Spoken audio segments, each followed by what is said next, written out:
Okay, welcome Leo Saju. Leo സജുനെ ഒന്ന് introduce ചെയ്യോ? അല്ല, അതിന് മുന്നേ ഞാനൊരു കാര്യം പറയട്ടെ. ഞാൻ ഇന്റർവ്യൂ സെഷൻ തുടങ്ങിയത് എന്തിനാന്ന് വെച്ചാൽ എന്റെ കുറെ ഫ്രണ്ട്സ് ഉണ്ട്.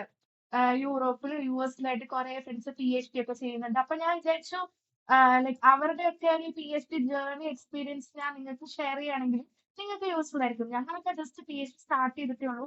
അപ്പൊ ഞങ്ങൾക്ക് ഞങ്ങളുടെ PhD ആപ്ലിക്കേഷൻ പ്രോസസ്സിനെ പറ്റിയൊക്കെ കൂടുതൽ നിങ്ങൾക്ക് പറഞ്ഞു തരാൻ പറ്റും. So first my interview session is Saju, who is doing Please. speech, who is, who is doing his PhD at എവിടെ? University of Florida. University of Florida US. അപ്പം ലിയോ സാജുനെ ഒന്ന് ഇൻട്രൊഡ്യൂസ് ചെയ്തു. ഇൻട്രൊഡ്യൂസ് ചെയ്യാൻ ഓക്കെ. എന്റെ പേര് Leo Saju ആണ്. ഞാനിപ്പോ first year ആണ് PhD ചെയ്തുകൊണ്ടിരിക്കുന്നത്. US യൂണിവേഴ്സിറ്റി ഫ്ലോറിഡയിൽ കെമിക്കൽ ബയോളജി ആണ് എന്റെ ഡിവിഷൻ. എന്റെ research focus natural products biosynthesis ആണ്. ഇത്രേ സോ ഉള്ളൂ. ഓക്കെ, സോ എങ്ങനെയാണ് ഈ യൂണിവേഴ്സിറ്റി ഓഫ് ഫ്ലോറിഡയിലേക്ക് അഡ്മിഷൻ കിട്ടിയതിനെ പറ്റി ഒന്ന് പറഞ്ഞു. ഒറ്റും പറയണോ? ഒറ്റ പറയണ്ട, ബ്രീഫ് ആയിട്ട് പറഞ്ഞാൽ മതി. ബ്രീഫായിട്ട് പറയുകയാണെങ്കിൽ ഞാൻ നല്ലൊരു യൂണിവേഴ്സിറ്റി തപ്പി നോക്കിയപ്പോ യൂണിവേഴ്സിറ്റി ഓഫ് ഫ്ലോറിഡ നല്ലൊരു യൂണിവേഴ്സിറ്റി ആയിരുന്നു. പിന്നെ എനിക്ക് പറ്റിയ ഡിവിഷൻ ഉണ്ടായിരുന്നു. എന്റെ റിസർച്ച് ഫീൽഡിന് മാച്ച് ആവുന്ന വർക്കും ഇവിടെ നടക്കുന്നുണ്ടായിരുന്നു. അപ്പൊ ഞാൻ പ്രൊഫസേഴ്സിനെ ജസ്റ്റ് ഒന്ന് മെയിൽ അയച്ച് നോക്കി അവര് ഈ വർഷം എടുക്കുന്നുണ്ടോന്ന്. എന്നിട്ട് ഇപ്പൊ ഞാൻ എടുക്കുന്നുണ്ടെന്ന് പറഞ്ഞപ്പോ അവരുടെ ഒഫീഷ്യൽ പോർട്ടലിൽ പോയിട്ട് ഫോണിലുള്ള ആപ്ലിക്കേഷൻ ചെയ്തു. അത്രേ ഉള്ളൂ. സോ ലൈക് എപ്പോഴും നമ്മൾ ഈ US PhD ചെയ്യുമ്പോ എപ്പോഴും വരുന്ന ക്വസ്റ്റ്യൻ ആണ്, എന്തുകൊണ്ടാണ് US ചൂസ് ചെയ്തത്? എന്തുകൊണ്ടാണ് യൂറോപ്പ് നോക്കാതെ US ചൂസ് ചെയ്തത്? യൂറോപ്പിൽ നല്ല തണുപ്പാണ്. എന്നെ കൊണ്ടൊന്നും പറ്റത്തില്ല. ശരി തന്നെയാണ്, നല്ല തണുപ്പാണ്. അതുകൊണ്ട് ഞാൻ യൂസ് ചെയ്തു. ഓ, അങ്ങനെയൊക്കെ ചിന്തിച്ചിട്ടാണ്. അപ്പൊ ബാക്കിയുള്ളവരോടൊക്കെ ചോദിച്ചാൽ വേറെ കുറെ ആൻസേഴ്സ് ആണ് കിട്ടാ. ഇത് നല്ലൊരു ആൻസർ.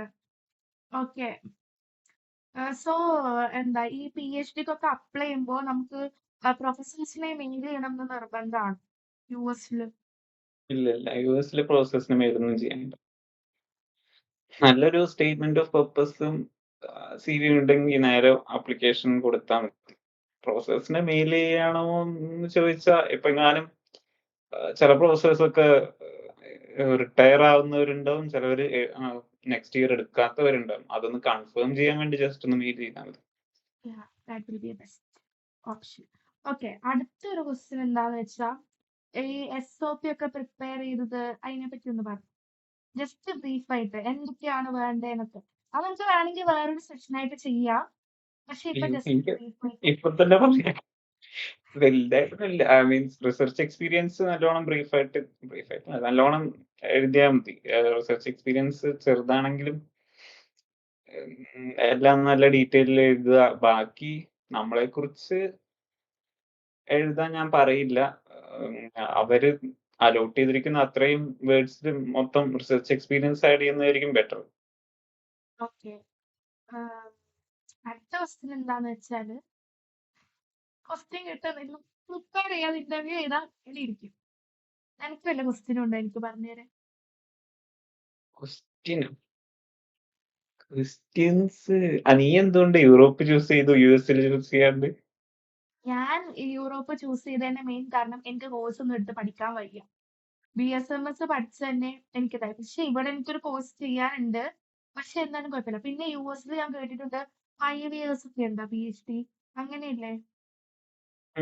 5 years ഉണ്ട്. ബട്ട് വർത്ത് ഇറ്റ് ആയിട്ട് എനിക്ക് തോന്നുന്നത്. അത്യാവശ്യം നല്ലോണം PhD റിസർച്ച് ചെയ്തിട്ട് 3 years കൊണ്ട് ചെയ്യുന്നതിനേക്കാളും കൂടുതൽ ചെയ്യാൻ പറ്റൂല എന്തായാലും 5 years.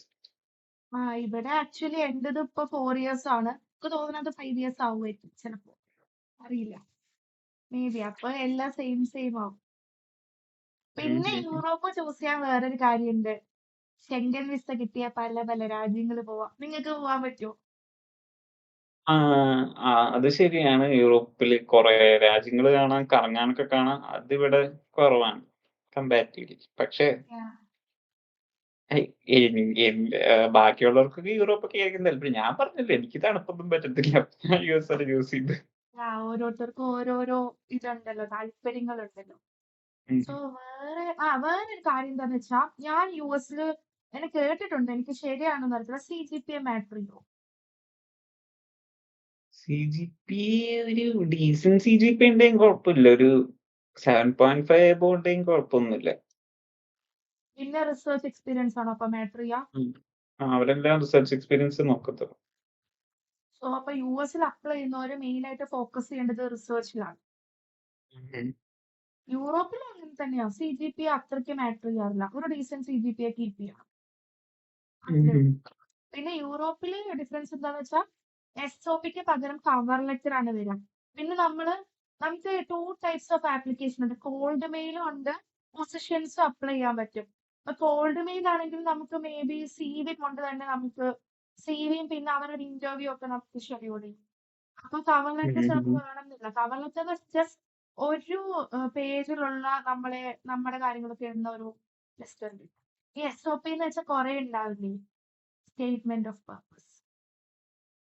അത് ഓരോ യൂണിവേഴ്സിറ്റിനനുസരിച്ചിരിക്കും. ചില യൂണിവേഴ്സിറ്റിക്ക് SOP വേണ്ടി വരും, കവർ ലെറ്റർ വേണ്ടി വരും.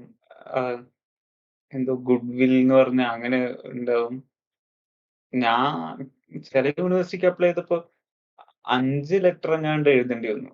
അങ്ങനെ കുറെ ടൈപ്പ് ലെറ്റേഴ്സ് ഉണ്ട്. ചില യൂണിവേഴ്സിറ്റിക്ക് SOP മാത്രം മതിയാവും, CV പോലും വേണ്ടി വരില്ല. അങ്ങനെ വ്യത്യാസമുണ്ട്. ഓക്കെ. സോ അടുത്ത ക്വസ്റ്റ്യൻ എന്താന്ന് വെച്ചാ, എങ്ങനെയുണ്ട് US ജീവിതം? US അടിപൊളിയാണ് സത്യം. ഇടയ്ക്ക് യൂറോപ്പ് പോലെ തോന്നുമ്പോ കറങ്ങാൻ പോകാൻ സ്ഥലങ്ങൾ കുറവാണ്. പക്ഷെ വേണമെങ്കിൽ വെച്ചാൽ പോവാനും പറ്റും. പിന്നെ നല്ലൊരു അറ്റ്മോസ്ഫിയർ ഇവിടെ.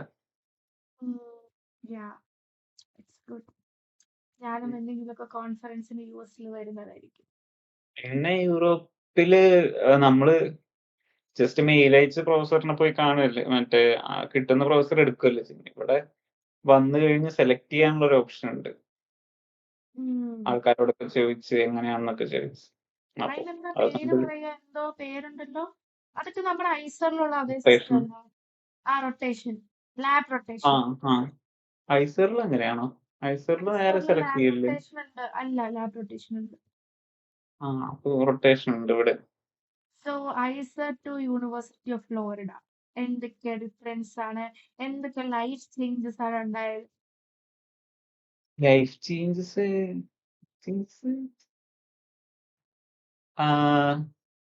ലാബ് വൈസ് നോക്കുകയാണെങ്കിൽ നല്ല പൈസ ഉണ്ട് ഇവിടെ.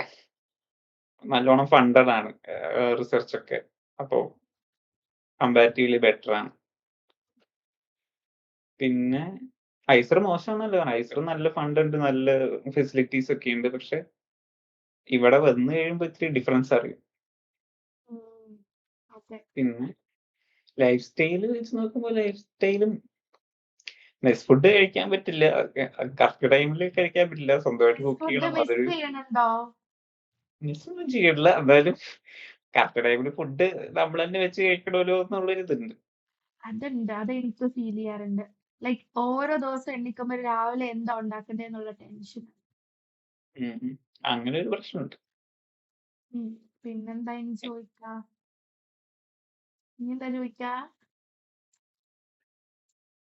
പിന്നെന്താ ചോദിക്കാ, എങ്ങനെയുണ്ട് വിന്റർ യൂറോപ്പില്?